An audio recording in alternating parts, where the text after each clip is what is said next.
Est-ce qu'il faut cultiver notre attention à l'autre en cette période-là de Covid-19, de pandémie? On pourrait dire que, en fait, je sais pas comment dire, je sais pas s'il faut la cultiver, mais de toute manière, notre attention est mise à mal. Hein, parce que en fait, notre attention repose sur des registres très différents les uns des autres. On se rend pas compte, mais quand on parle à quelqu'un, on se rapproche, parfois on met les doigts sur la main sur l'épaule, on on il y a tout un tas de comportements non verbaux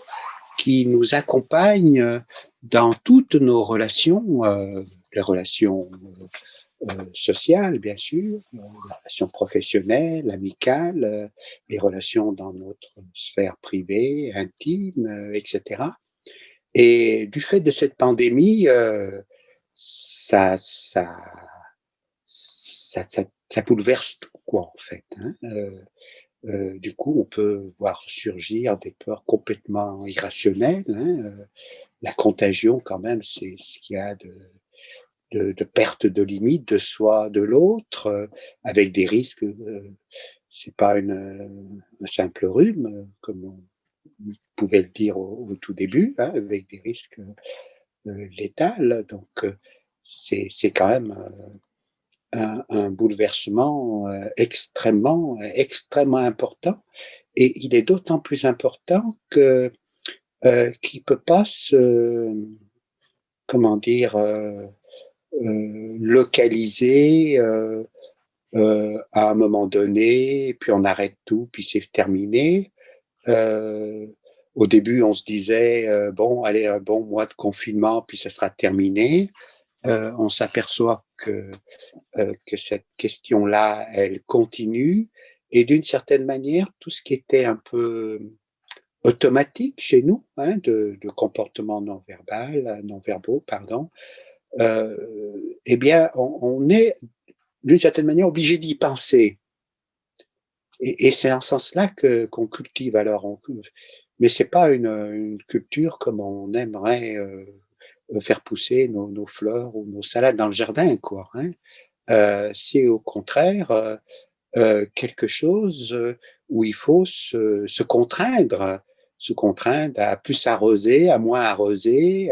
à mettre un tamis, à éviter le soleil, à faire attention que ça gèle pas, c'est-à-dire que tous nos sens, qui habituellement fonctionnent, en ce qu'on appelle la transmodalité entre la vue, le toucher, l'odorat, l'équilibre, et cetera. Il y a tout un tas de quand on est avec les tout petits, on se rend compte à quel point il y a une espèce de variété, de floraison de toute cette sensorialité, d'associativité, de tous ces sens les uns par rapport aux autres. Et là, non, on est obligé de sélectionner et parfois notamment avec, le quand on fait des réunions par Zoom, par visuel, eh bien on a que ce sens-là qui est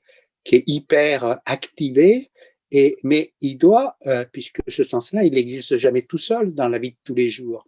Donc on doit réactiver la présence de l'autre, son attitude, sa manière d'être, voir sa toutes les odeurs, tous les phénomènes de groupe qui se passent quand on est 2, 3, 4 ou plus, eh bien, quand on est derrière des petits écrans comme ça, qu'est-ce que comment penser les choses? Comment les personnes, peuvent sauter d'un écran à un autre? Et voilà et du coup, ça donne une hyper, visualisation, nos autres sens devant comment dire? Se soumettre au fond à ces priorités, à ces à cette, surculture, à cette distanciation comme on dit de tous les jours, en tout cas à ce remodelage, à cette réorganisation, de notre, être au monde, on pourrait dire, hein, d'être avec nous-mêmes, avec les autres et puis peut-être même, d'être en société puisque, cette contagion, elle a des conséquences aussi du côté des ordres que l'on reçoit, de ce qu'il faut faire, pas faire, des infos qui sont claires, qui sont pas claires, de la science sur laquelle on croit pas.